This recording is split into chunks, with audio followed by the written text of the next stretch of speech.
Hey everyone, welcome back. Today I want to show you this awesome little tactical rifle scope that I recently acquired. So let's take an in-depth look here. So first off, I want to say that this rifle scope offers more high quality features than any other in its class. The brand of the scope is called BERETAC. I've never heard of them before, but that doesn't really mean anything. The model of it is the 3 to 9 by 40 as seen right here. It's non-illuminated with the sniper mil-dot reticle, so take a look for yourself.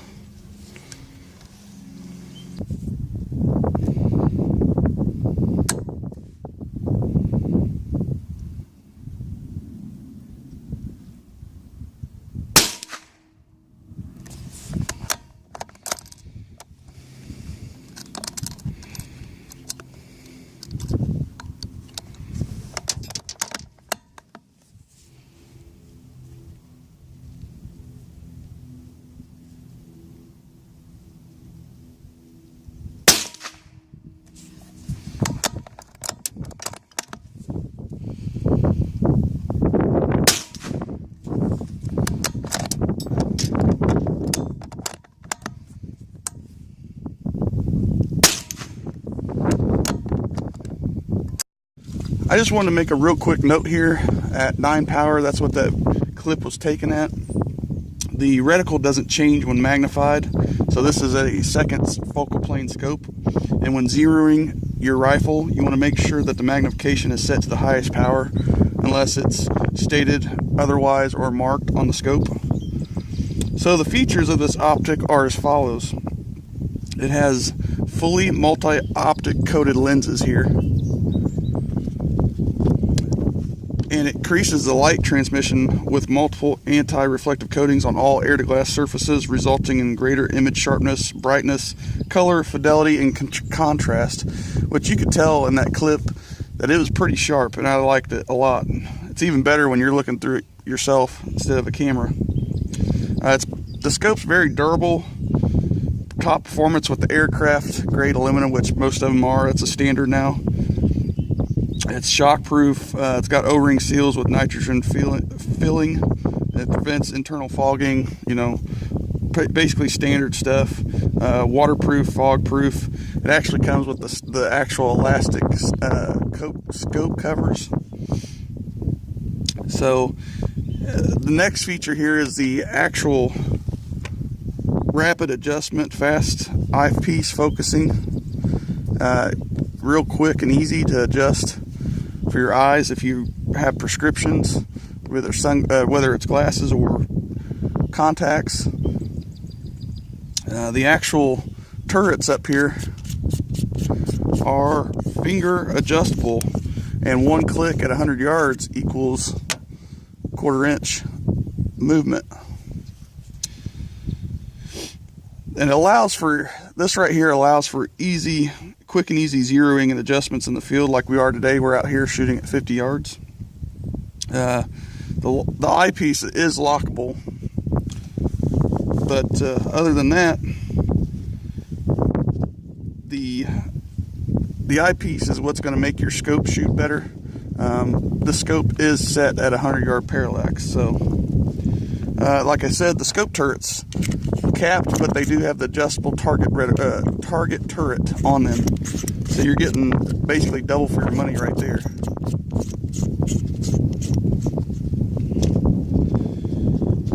Also, the caps provide protection over your turrets. So, but this scope uses the classic configuration that everybody's known about of the 3x9 by 40. And it's set at 100 yards, like I said, 100-yard parallax, which that's pretty common. So let's go over the specs real quick. Like I said, 3 to 9 power by 40. The length of the scope end to end is 12.2 inches. It weighs just a hair under a pound. It's 15.87 ounces. The actual objective lens, like I said, is a 40. The ocular lens back here is 35. The tube diameter is 25.4 or 1 inch tube, which that's pretty much standard. I mean, you got your different sizes, but 1 inch is the most common.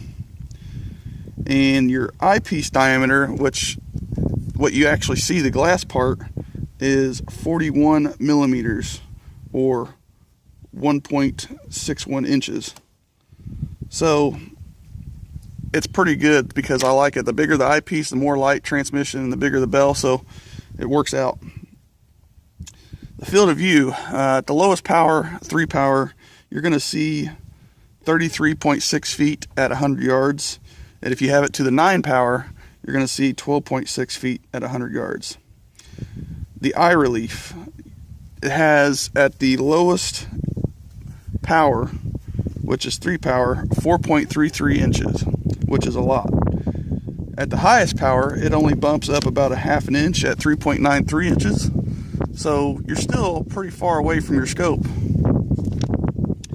The click, like I said, 1/4 inch per MOA, or 1/4 inch MOA equals 1 click. The scope has a built-in 60 MOA adjustment for windage and elevation, non-illuminated, which isn't a big deal to me. So today, like I said, we're out here at 50 yards, and I've been shooting to get it zeroed.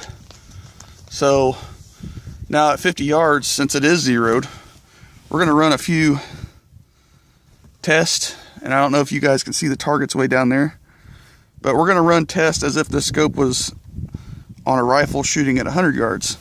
Now, I could shoot this at 100 yards, but the wind's been picking up and it's been shifting my bullet at 50 just a little bit. And I know at 100, it's going to be even worse.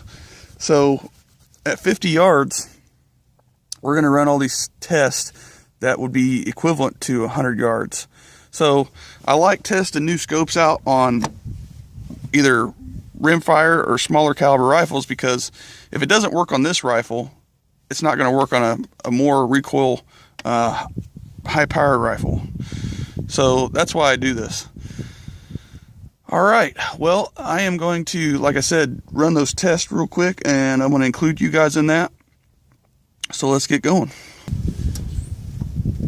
So this first test, we're going to check the mil dots in the scope and see if we come up 1 mil dot at 50 yards, if that's about 1.8 inches. And we're going to test that. We just shot 1 round down range at the bullseye, and then I'm going to come up 1 mil dot in the scope and see if it actually moves the point of impact about 1.8 inches.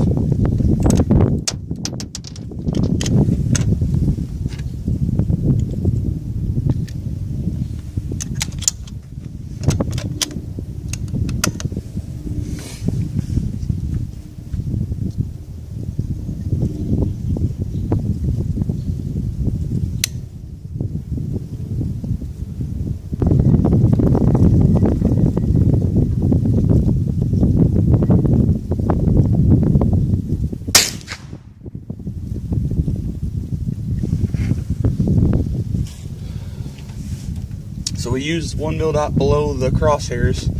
Let's go down range and see if it came up about 1.8 inches, because that equivalates to about 3.6 inches at 100 yards, and that's what 1 mil dot equals, is supposed to equal. So let's go check it out. So here's my initial shot, my first one, and then this one is the follow one right there. So let's see if it's about center to center. It should be about 1.8 inches or so. That's pretty close. 1 mil dot up. Pretty close, about 1 inch and 3/4, which is pretty close.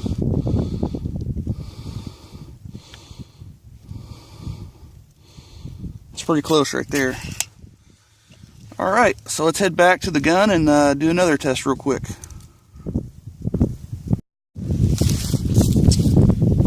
Now our next test, we're going to actually test the turrets.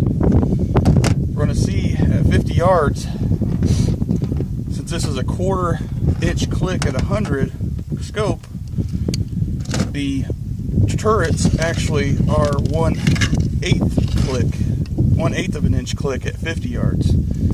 So if we move our turrets in either direction 8 times, that should equal 1 inch of point of impact change. So let's try it out. Since we went up one reticle, or went up one mil dot, we're actually going to mess with the windage now. Let's try that. So I'm going to go, let's see, I'm going to move it to the right. So we're going to see if it'll shift 1 inch to the right. So we'll go 8 clicks. 1, 2, 3, 4, 5, 6, 7, 8. Too much there. There's 8. And these are clickable, or they click, so they're very audible, which you know you're going to get that click in there. So that's good. All right, so we moved our turrets, so we should be shooting point of impact. If we aim dead center at the target, the bullet should land about 1 inch to the right. So let's test that out.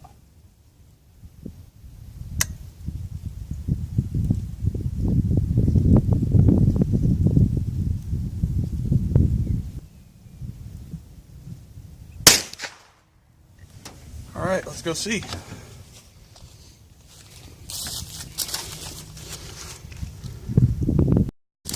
Okay, so we're aiming at this black dot right here. I was aiming dead center. So let's see if it was actually 1 inch.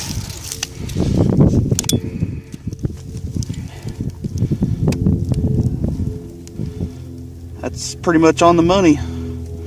I mean, I could have pulled it just a little bit, but it's there. It's about 1 inch over, so. All right, well, that was the last test. Let's go back to the truck now. Okay, so now you've seen the test, and it just goes to show that this scope holds at 0, and it's pretty much calibrated for what it was cost. So you're probably thinking, how much does this scope cost? Well, it's pretty inexpensive compared to most. Actually, it's right around the $100 mark. So I'll put the link for the Amazon page of the scope in the description below. So also, if I didn't forget to mention, the scope turrets actually have a 0 reset. So since we went right 1 inch, let's go back to the left. 2, 3, 4, 5, 6, 7, 8. Now you can actually take a screwdriver and loosen the screw right here and move your cap to the 0 mark. So you are set on the elevation and the windage at 0 at 50 yards. So you're pure 0. If you ever wanted to change your distance or whatever, you can automatically adjust for that. And then, like I said, the scope's calibrated. You've seen that, ran a couple tests to see if it works, it holds 0, it does. It then comes down to the shooter and the ammunition you're using. So, before I end the video here, I want to go over some key features that I think that makes this scope worth every penny, in my opinion. So like I said, I mentioned before, the fast focusing eyepiece. Like if you wear prescription glasses or contacts like I do, you don't actually have to wear your glasses. This will actually go to your prescription of your eye. Now, since I wear contacts, I don't take them out because I shoot, but you can see the point there. If you shoot with the glasses on, like I said, just mentioned the 0 resetting turrets. I mean, that right there is awesome. Set that to 0, undo your screw here and your screw here, and move your cap over, and it should be loose, and you 0 it at that. There's a hash mark right here. Put the 0 right on it, and you'll be set, depending on what distance you want to 0 your rifle in at.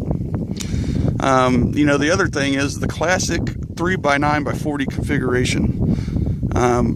Probably one of the most popular and most common scopes out there.